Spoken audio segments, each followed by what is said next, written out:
Tahir doctor Asif Jalali کے fever میں نظر آ رہے ہیں، اور اس کے ساتھ ساتھ ہمارا تو مطالبہ یہ ہے کہ اگر اس معاملے کو بریلی شریف بہت سنجیدگی سے لے رہا ہے تو آصف جلالی سے اپنی خلافت کو واپس لے.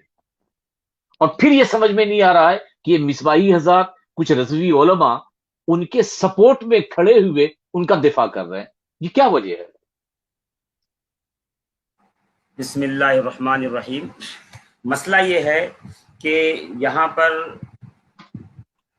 لوگوں کی گروہ بندی جو ہے وہ اس کے اندر بہت زیادہ اثر دکھا رہی ہے کہ جو لوگ ڈاکٹر اشرف آصف جلالی صاحب کو سنتے تھے اور ان کی ہمیشہ ہاں میں ہاں ملاتے تھے، ان کے ساتھ رہتے تھے، اب چونکہ مسئلے کی وہ جو نوعیت ہے اس کو سمجھ نہیں پا رہے ہیں، اور اس مسئلے کا جو حساسیت ہے وہ ان کے خیال میں نہیں. وہ یہ سوچ رہے ہیں کہ بھئی ہمارے جو مفتی صاحب ہیں اور جن کو ہم اب تک سنتے آئے تھے اور جنہوں نے فلاں مسئلے پہ بولا تھا، فلاں مسئلے پہ بولا تھا، اب ہم ان کے ساتھ رہیں گے. اتنے بڑے عالم ہیں، وہ غلطی کیسے کر سکتے ہیں؟ کیسی پوسٹ بھی آئی شرح، جب ایک حوالہ چلا تو بغیر اس کے ترجمہ کیے ہوئے، بغیر سوچے سمجھے وہ پوسٹ چلا دی کہ دیکھیے بھئی جزیات تو موجود ہیں تبھی تو کہہ رہے ہیں. تو مسئلہ یہ ہے کسی بھی معاملے کے اندر ہمیں یہ دیکھنا چاہیے کہ حق کیا ہے، حق کے خلاف کیا ہے. ہم یہاں پر کیا دیکھنے لگتے ہیں کہ بھئی یہ ہمارے گروپ کا کون ہے، ہمارے ٹیم کا کون ہے، ہمارے سلسلے سے کون تعلق رکھتا ہے. اس مزاج نے معاملہ خراب کر کے رکھا ہوا ہے. کچھ لوگ تو پہلے یہ کہہ رہے تھے کہ صاحب نہیں ابھی وضاحت آ جائے گی، آپ تھوڑا صبر کیجئے. لی وضاحت کی جگہ پہ چیلنج آ گیا. اب ان کو کرے بھائی صاحب چیلنج آ گیا، آپ کیا کہیں گے؟ آپ کہا نہیں وہ صحیح ہے اس لیے کہ انہوں نے یہ تعویل کی ہے. ہم نے کہا صحیح کہ گولڑا شریف والوں کو آپ دیکھ لیجئے، انہوں نے تو کہا ہے کہ نہ پیر صاحب کا یہ عقیدہ، نہ پیر صاحب کی یہ تحریر، نہ پیر صاحب کا یہ موقف. تو کہا نہیں گولڑا والوں سے غلطی ہو گئی ہے، حضرت سے نہیں ہو سکتی ہے. تو مسئلہ یہی ہے کہ ہم جب کسی کو ماننے لگتے ہیں تو اس کو مولوی، عالم، مفتی سمجھ کے نہیں مانتے ہیں، شاید اس پر ایمان. یہی وجہ ہے کہ پھر جب اس کی غلطیاں بھی ہوں تو اس سے دور ہٹنے میں یا اس کے خلاف جانے میں بہت مشکل پیش آتی ہے. میں اسی لیے جب کہتا ہوں کہ اگر آپ کسی کے ہاتھ میں ہاتھ دیں، کسی کو فالو بھی کریں، کسی کے سامنے زانوِ تلمس طے کریں، تو دماغ جو ہے ٹھکانے پہ رکھ کے کریں کہ جتنی اچھی اور سچی باتیں ہیں اس کو لے لیں. جو بات آپ کے ذہن میں ٹکرائے، جو بات ان نفوسان قدسیہ کے خلاف جائے جو قابل تکریم ہیں، جو صاحبان عظمت و عصمت ہیں، تو پھر اس کے خلاف جو ہے آپ فوراً کھڑے ہو کر کے سوال پیش کر سکتے ہیں. جی بہت خوب. ہم جب گفتگو کر رہے تھے سید صاحب قبلہ سے، جو کہ ابھی ہمارے بیچ بہت اہم گفتگو کر رہے تھے، اور اہم گفتگو یہ تھی کہ جب میں نے سوال کیا تھا امکان خطا کے وقوع کے تعلق سے کہ امکان خطا اور وقوع میں کون سی نسبت ہے، اور جو ماضی سے اس کا تعلق ہو جائے تو وقوع مستلزم ہو جاتی ہے، تو بڑی پیاری بات کہی کہ ماضی کی بات تو پیر صاحب نے کہی نہیں، بلکہ انہوں نے کہا کہ اگر خطا ممکن ہو تو ظاہر سی بات ہے، خطا ممکن ہو تو امکان کا تعلق جو ہے ماضی سے ہوتا ہی نہیں، بلکہ امکان کا تعلق مستقبل سے ہوتا ہے. پھر جب امکان کا تعلق مستقبل سے ہے تو پھر جب انہوں نے ماضی سے اس کو جوڑا ہی نہیں تو پھر یہ علم فلسفے کیا قاعدہ اور اصول لا کر کے بات کرنا، یہ بالکل، اور اس کو اعلیٰ حضرت کے ان دیوبندیوں کے فتووں سے جوڑنا جو کہ باری تعالیٰ معاذ اللہ کے تعلق سے تھا. مگر دوسرا سوال سید صاحب قبلہ رہ جاتا ہے، بہت سنجیدہ سوال ہے، تمام ناظرین اس سوال کو بہت سنجیدگی سے لیں. دوسرا سوال یہ ہے، انہوں نے یہ کہا کہ اگر فاطمہ الزہرا سلام اللہ علیہا کی خطا نہیں مانی جاتی جی تو حضرت صدیق اکبر رضی اللہ تعالی عنہ کی معصیت ماننی پڑے گی. جی تو مجبور ہے، تو مجبوری میں انہوں نے خطا مانگی ہے، کہا ہے، کیونکہ ایک کو معصیت ماننا پڑے گا تو اس لیے کہا ادھر خطا مان لو تاکہ ادھر معصیت نہ ماننا پڑے. یہ ماننا پڑے گا والی جو بات ہے یہ تو مفتی صاحب کا اپنا مفروضہ ہے. حالانکہ اگر آپ کتب کی طرف توجہ فرمائیں، ہمارے حوالے کی جو کتب ہیں ان کے اندر بہت ساری ایسی روایات موجود ہیں. اگر تو آپ حضرت فاطمہ الزہرا کی خطا، جیسے آپ اس کو خطا کہہ رہے ہیں، حق تو یہ بنتا تھا کہ جو ہمارا مسلمہ عقیدہ ہے جو صحابہ کے ساتھ آپ منسوب کرتے ہیں خطا کا، اس میں اجتہادی کا احترامی لفظ آپ ساتھ شامل کرتے ہیں، وہ شرف صحابیت کے لیے آپ نے یہاں شامل نہیں کیا. آپ نے مطلقاً حضرت فاطمہ الزہرا کے لیے خطا کہا ہے. اب تو پہلی بات پہ تو رہی ہے کہ اگر آپ فاطمہ الزہرا کے ساتھ خطا کو منسوب کرتے ہیں تو اس کے نتائج کیا نکلتے ہیں، پہلے اس پہ گفتگو ہو جائے. حضرت ابوبکر جی صدیق کو کسی کو حق نہیں ہے کہ ان کو تان کرے. کسی نے امت میں آج تک کسی نے ابوبکر صدیق کو اس معاملے میں مختی کہا ہی نہیں، خاطی کسی نے نہیں کہا ہے. یہ تو ان کا اپنا مفروضہ ہے، ان کے ذہن کی اپنی یہ پیداوار ہے، وہ جانے اور وہ اس کا جواب دیں. میں جو بات بتانا چاہتا ہوں، باوجود اس کے کہ حضرت سیدنا صدیق اکبر کے زمانے میں یہ فیصلہ جو ہوا جس طرح بھی طے پایا، عہد صدیقی جب ختم ہو گیا تو اس کے بعد حضرت سیدنا فاروق اعظم کے زمانے میں حضرت مولا کائنات مولا علی بھی اور حضرت عباس جو ہیں وہ اس کیس کو پھر لے کر حضرت فاروق اعظم کی بارگاہ میں گئے. اور میں اس سے پیچھے آپ کو میں دوبارہ ایک بات اور یاد کروانا چاہتا ہوں. آپ نے خطا کا جو یہ فتویٰ صادر کیا ہے حضرت فاطمہ الزہرا پر، اس کی علت کیا تھی؟ آپ نے علت یہ بنائی کہ ان کے پاس چونکہ وہ جو حدیث حضرت ابوبکر صدیق کے پاس تھی، فاطمہ الزہرا کا جو موقف تھا وہ اس حدیث کے خلاف تھا. تو جب ان کا موقف الیاذ باللہ حدیث کے خلاف کیا کہ آپ نے اسے خطا کہا، تو جب حدیث آ گئی، اگر کچھ صحابہ نے حدیث کے آنے کے بعد پھر وہی موقف رکھا ہو تو اب آپ قول کیا کریں گے؟ اور پھر میں یہ کہوں گا کہ اگر حدیث نہیں آئی تھی تو اس وقت میں بھی اگر فاطمہ الزہرا کے علاوہ اور بھی اصحاب اور اہل بیت موجود ہوں جن کا موقف وہی فاطمہ الزہرا والا ہو، تو اکیلی فاطمہ الزہرا مختی کیوں؟ پھر آپ ازواج مطہرات کے اوپر خطا کا فتویٰ کیوں نہیں لگاتے؟ حضرت عثمان غنی پر خطا کا فتویٰ کیوں نہیں لگاتے؟ اور پھر آپ اس کے ساتھ ساتھ حضرت مولا کائنات مولا علی گئے، حضرت ام ایمن تشریف لے گئیں گواہ بن کے. پھر اگلی بات میں یہ کہتا ہوں، اگر تو آپ نے ان کو مختی کہہ دیا تو معاملہ یہاں پر ختم نہیں ہوا. سیدنا فاطمہ الزہرا نے فرمایا حضور نے تو مجھے یہ لکھ کر دے دیا تھا. اس پہ وہ پھر تحریر بھی پیش کی گئی اور اس کے بعد گواہیاں طلب کی گئیں. جب گواہیاں طلب ہوئیں تو حضرت سیدنا صدیق اکبر جس کیس کو سن رہے تھے وہ خطا پر مبنی کیس تھا. خلیفہ راشد کیا خطا والے کیسوں کو سنا کرتے ہیں؟ جو گواہیاں قائم ہو رہی تھیں وہ خطا پر قائم ہو رہی تھی.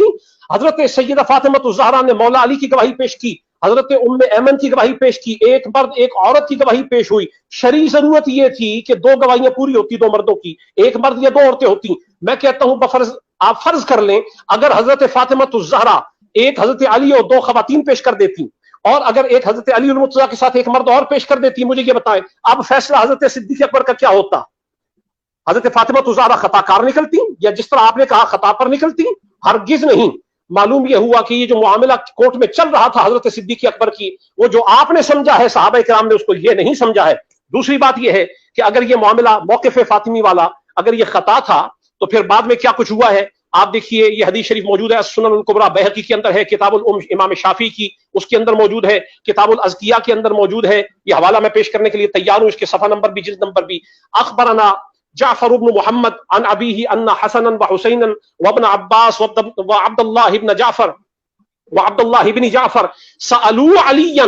ان تمام صحابہ نے، امام حسن بھی ہے، امام حسین بھی ہیں، ابن عباس بھی ہیں، عبداللہ بن جعفر بھی ہیں، اور یہ عہد حضرت مولا کائنات کی بات ہو رہی ہے. سألوا علیا، ان سب نے سوال کیا مولا کائنات مولا علی سے، نصیبہم، اپنے حق کے بارے میں کہ ہمارا جو حق بنتا ہے اسی جائیداد میں کہ جس میں موقف فاطمی کو انہوں نے خطا کہا ہے.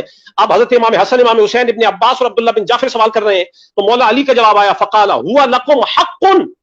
مولا علی فرما رہے ہیں اس میں وہ تمہارا حق ہے، ولکنی محارب معاویہ، میں اس وقت معاویہ کے ساتھ جنگ کی حالت میں ہوں. فإن شئتم ترکتم حقکم فیہ، اگر تم چاہو تو اس ضرورت کے وقت کے اندر جو ہے عارضی طور پہ اپنے حق کو موقوف رکھو اور اس سے دستبردار ہو جاؤ تا وقت کہ میں پلٹ کے واپس مدینے جاؤں اور پھر اس پہ فیصلہ کروں. مجھے یہ بتائیں اگر فاطمہ الزہرا مطلقاً خطا کار ہے، یہاں خطا کار کون کون ہو رہا ہے؟ پھر حضرت عثمان غنی کے زمانے میں حضرت عثمان غنی کے جو داماد مروان ہے، مروان بن حکم جو داماد عثمان غنی ہیں، اگر یہی فیصلہ جو حضرت صدیق اکبر نے کیا ہے فیصلہ پلٹ گیا، بدل گیا اور مروان کو اس میں سے حصہ مل گیا، آپ مجھے یہ بتانا پسند کریں گے کہ خطا کار کون کون ہے؟ مسئلہ ہی یہی تھا کہ حدیث آنے سے پہلے اگر فاطمہ الزہرا خطا کار ہے، حدیث آنے کے بعد کون کون خطا کار ہے، اس کی خطا کی نوعیت کیا ہے، یہ طے کرنا ان کے ذمہ پر ہے. اس کے بعد یزید بھی اس میں شریک ہوا اور حضرت معاویہ کے زمانہ میں ہوا. اب ان کے ذمے پر بنتا ہے پھر خطا کار کون کون ہے اور ان کی خطا کی نوعیت کیا ہے. یہ اتنا سنجیدہ اور حساس مسئلہ ہے. آپ نے کیا سمجھا کہ فاطمہ الزہرا کو یوں ہی خطا کار آپ ثابت کریں؟ ضرورت کیا تھی؟ اس امر کی ضرورت ہی نہیں تھی. اگر 1400 سال میں کسی نے فاطمۃ الزہرا کو مطلقاً خطا کار نہیں تھا، نہ کوئی صدیق اکبر کو خطا کار کہہ رہا تھا، نہ فاطمۃ الزہرا کو کہہ رہا تھا. جو فاطمۃ الزہرا کو خطا کار کہے وہ ناسبی ہے، اور جو حضرت ابو بکر صدیق کو خطا کار کہے وہ ہمارے نزدیک وہ رافضی ہے. عقیدہ واضح ہونا چاہیے. ہم نہ ان پر خطا کا اتہام کرتے ہیں، نہ ان پر خطا کا اتہام کرتے ہیں. جب متفقہ عقیدہ موجود تھا تو آپ کو مسئلہ کیا ہوا ہے؟ حرمین شریفین کی طرف آپ نے جو سیمینار اپنا رکھا تھا، مقصد جو آپ کا تھا کہ حضرت فاطمۃ الزہرا کی روضہ انور کے حوالے سے کوئی ایک موقف پیش کیا جائے، آپ وہ کام کرتے بجائے دفاع فاطمہ کرنے کے. آپ نے فاطمہ کو مجرم بنا دیا. یہ کس قسم کا سیمینار ہے؟ ایسے سیمیناروں کی اہل سنت کو کوئی ضرورت نہیں ہے. سیمینار کریں تو وہ کریں جس میں فاطمۃ الزہرا سلام اللہ علیہا کی عظمت بیان ہو، ان کے کردار کا حسن بیان ہو. آپ نے ان کو سارے جہان کے اندر مجرم بنا کر پیش کر دیا. یہ پوری امت میں پہلے آدمی ہیں آپ جن کے ذمے پر یہ داغ لگا رہے گا. اور اگلی بات میں یہ کہنا چاہتا ہوں کہ یہ جو آپ کے سامنے میں نے روایات پیش کی، اس کے علاوہ جلالی صاحب نے ایک روایت پیش کی. چونکہ آپ کے پروگرام کا وقت قلیل ہے، میں ضرور کہنا چاہتا ہوں، اور انتہائی بڑا جرم ہے جو انہوں نے کیا ہے، وہ یہ ہے کہ انہوں نے کوثری کی جو روایت پیش کی، الکوثر الجاری الی ریاض احادیث البخاری، اس کی روایت میں انہوں نے کہا لم یکن فعل ابی بکر معها ایذاء شرعا، اور یہ اس کی تفاصیل بیان کرتے ہوئے فإنه دلها على الصواب ولو اجابها الى سؤالها.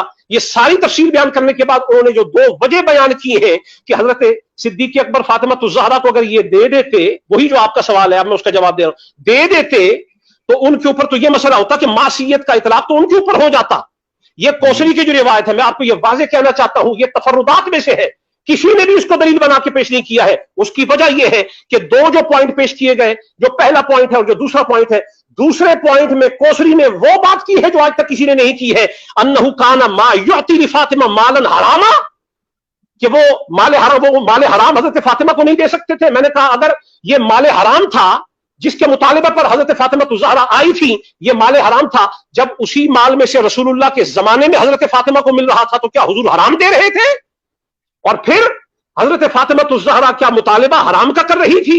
آپ یہ توقع کر سکتے ہیں کہ فاطمہ الزہرا حرام کا یہ عبادت بہت خطرناک عبادت ہے، اس کو حضرت فاطمہ الزہرا کی خطا اجتہادی کی بھی دلیل نہیں بنایا جا سکتا ہے. آپ نے جو خطا کی آپ نے اس کو دلیل بنایا ہے، ہم اس کی رد کرتے ہیں. یہ تفردات میں سے ہے. یہ روایت پیش کرنا اس سے بھی زیادہ خطرناک ہے جو جملہ آپ نے پیش کیا ہے. جہاں تک میں نے سنا ہے، میں نے یہ سنا ہے کہ جب حضرت عثمان غنی کا زمانہ آیا تو اسی آواز آ رہی ہے؟ ہاں، تو اسی میں سے کچھ مال جی مروان کو دیا. تو جی کیا حضرت عثمان غنی کا مروان کو مال دینا جی حضرت جلالی صاحب قبلہ کے مطابق تو معصیت ہوگی؟ بالکل، انہوں نے تو فتویٰ صادر کر دیا کہ حدیث کے خلاف ہوگا، اور یہ انہوں نے کہا شرعاً ناجائز امر ہے. تو شرعاً ناجائز امر ہے تو پھر اگر یہی حضرت عثمان غنی کے زمانے میں یہی ارتکاب ہو رہا ہے، اور اس پہ روایات میں پیش کر دیتا ہوں، یہ السنن الکبریٰ کے اندر یہ روایت موجود ہے. ہاں، جلد 6 کے اندر السنن الکبریٰ کے اندر یہ روایت ہے کہ اقطع مروان فدقن فی ایام عثمان. یہ تو مروان کی طرف ہو گیا.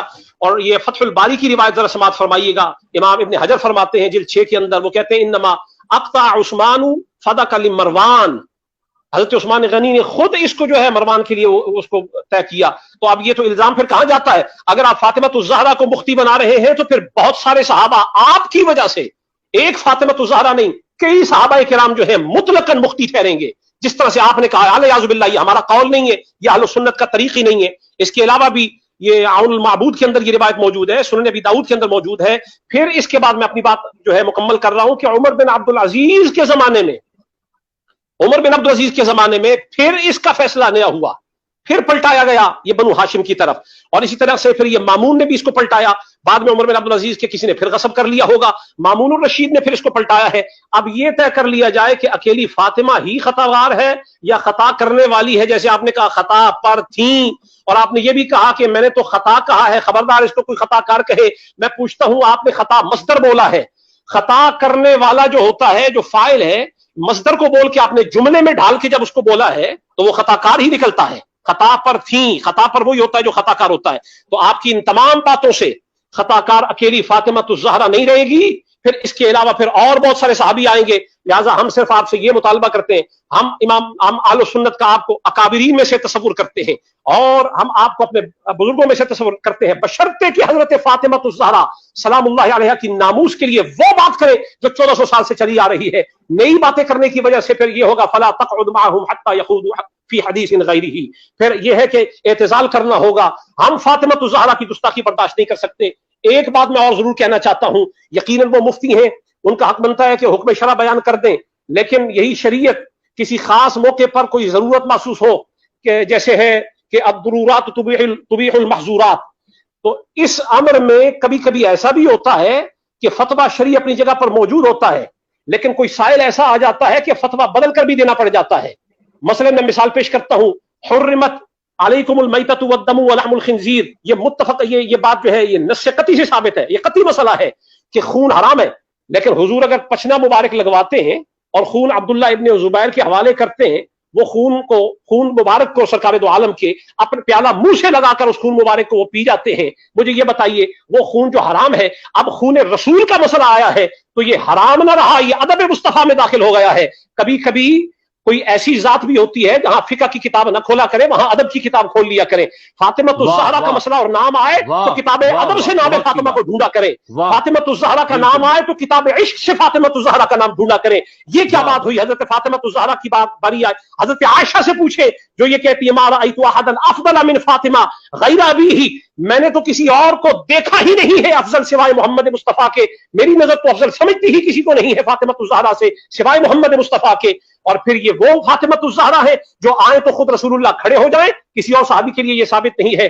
پھر میں آپ کو یہ کہنا چاہتا ہوں, آپ کو یہ بھی تو معلوم ہوگا حضور کی نالین اقدس, عام آدمی جوتی پہنے تو اسے جوتی کہتے ہیں, لیکن رسول اللہ پہنے تو اسے نالین اقدس کہا جاتا ہے. جس عام دنیا کی چیز کا نبی سے تعلق ہو جائے الحاقی وقتی طور پہ حضور پہنے, وہ ہے کسی اور چیز کے چمڑے کی بنی ہوئی, لیکن جب رسول اللہ کی قدم انور سے لگ گئی تو اس کو وہ تقدیس حاصل ہو گئی ہے کہ اب اس کو جوتی کہنا بھی گستاخی ہوتی ہے, اب اس کو نالین اقدس کہنا ہے. یوں تو وہ پیروں میں ہوتی ہے کسی عام بندے کی ہو, لیکن رسول اللہ کی ہو تو سر کے سوا ٹھکانا کوئی نہیں ہے. اسی طریقے سے عام دنیا میں جانور ہوتے ہیں, کوئی جانوروں کا ادب نہیں کرتا, لیکن جس جانور پر رسول اللہ سواری کرے اسے حضرت یافور کہہ کے ادب سے پکارا جاتا ہے. اسی طریقے سے حضرت ام ایمن نے جو حضور کا بول مبارک کی روایت آتی ہے مسند احمد کے اندر, جب نسبت رسول اللہ کی ہو جائے تو مفتیوں کو بھی چاہیے کم از کم, جس طرح میں نے خون رسول کی بات کی ہے, اگر وہ خون رسول ہے, یوں تو قرآن کہتا ہے کہ حرام ہے, لیکن اگر یہی خون رسول رگے فاطمہ میں آ جائے تو وہ فتویٰ جو ہر جگہ تھوپا جاتا ہے فاطمہ پر نہیں تھوپا جائے گا. واہ واہ واہ واہ, ادب کیا جائے گا. صاحب قبلہ زندہ باد, زندہ باد. بہت پیاری گفتگو آپ نے فرمائی ہے, اور شاید اگر یہ گفتگو ڈاکٹر آصف جلالی تک پہنچے اور پھر وہ علمی خلا بازیوں کے پینتروں سے جواب دینے کی کوشش نہ کریں بلکہ دل میں اتار کر کے دیکھیں, تو میں سمجھتا ہوں کہ توبہ اور رجوع کے لیے تیار ہو جائیں گے. میں آپ کی طرف میں صرف یہ کہنا چاہتا ہوں, یہ مقام ادب ہے. آؤں گا سید صاحب قبلہ میں آؤں گا. بہت دیر سے ہمارے مفتی نوید عباسی صاحب قبلہ بھی بیٹھے ہوئے ہیں.